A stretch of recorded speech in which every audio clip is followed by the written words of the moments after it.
nightgown clinging to her ripe flesh, abdomen balanced on the rail, body flexed like a bow, as if she were an aerialist in mid-flight. Her arms flailed, her eyes screwed shut, her mouth issued gargles of incoherent terror. A more distant flash of lightning briefly revealed the silhouette of a man standing behind Mrs. Chase, holding onto her feet. Then the heavens erupted in pale fire. Thunderbolts spiked and interwove, a chandelier of the gods that would set the entire ocean ablaze. And she saw the man's face. Lynn. A numb shock singed every last one of her nerve endings, so that she was cold and burning at once. The man should be dead. He had been beheaded years ago, hadn't he? She wiped the rain from her eyes, but he was still there. The murderer of her child. He was still there. Sometimes she could no longer recall her infant daughter's exact features, but always she remembered the warmth of holding the baby close, the awe that she should have been given such a wonderful child, until she was sobbing over the baby's lifeless body with nothing in her heart but despair and hatred. A dagger from her vambrace hissed through the air, the sound of its flight lost in the thunder that rent her ears. But he heard. He jerked his head back at the last possible second, the knife barely missing his nose. Darkness. The ship listed sharply starboard. Mrs. Chase's copious flesh hit the deck with a thud and a splash. Catherine threw herself down as two sleeve arrows shot past her.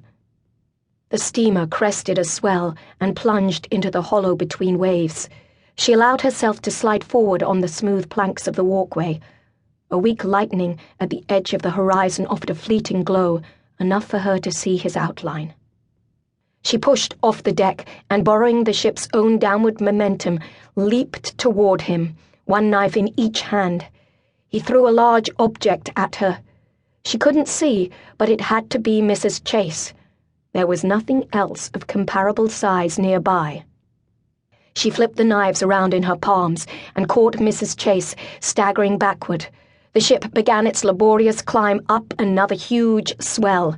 She set Mrs. Chase down and let the small river on deck wash them both toward the door. She had to get Mrs. Chase out of the way to kill him properly. More sleeve arrows skimmed the air currents.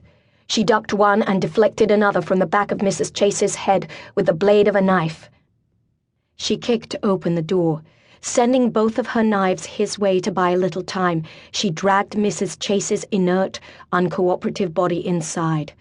A match flared before Mrs. Reynolds's face, a stark chiaroscuro of anxious eyes and blooded cheeks. As Catherine set Mrs. Chase down on the wet carpet, Mrs. Reynolds, who should have stayed in her corner, docilely suffering, found the strength to get up, push the door shut, and bolt it. "No!" shouted Catherine. She preferred to fight outside, where there were no helpless women underfoot. Almost immediately the door thudded. Mrs. Reynolds yelped and dropped the match, which fizzled on the sodden carpet.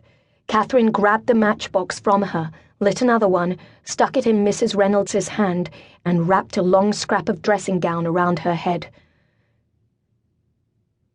"Don't worry about Mrs. Chase. She'll have bumps and bruises, but she'll be all right." Mrs. Reynolds gripped Catherine's hand. Thank you for saving her." The match burned out. Another heavy thump came at the door. The mooring of the deadbolt must be tearing loose from the bulkhead. She tried to pull away from Mrs. Reynolds, but the latter would not let go of her. "I cannot allow you to put yourself in danger for us again, Miss Blade. We will pray and throw ourselves on God's mercy." Crack. Thump. Crack. Impatiently, she stabbed her index finger into the back of Mrs. Reynolds's wrist. The woman's fingers fell slack. Catherine rushed forward and kicked at the door. It was in such a poor state now that it could be forced out, as well as in. As she drew back to gather momentum, he rammed the door once more. A flash of lightning lit the crooked edge.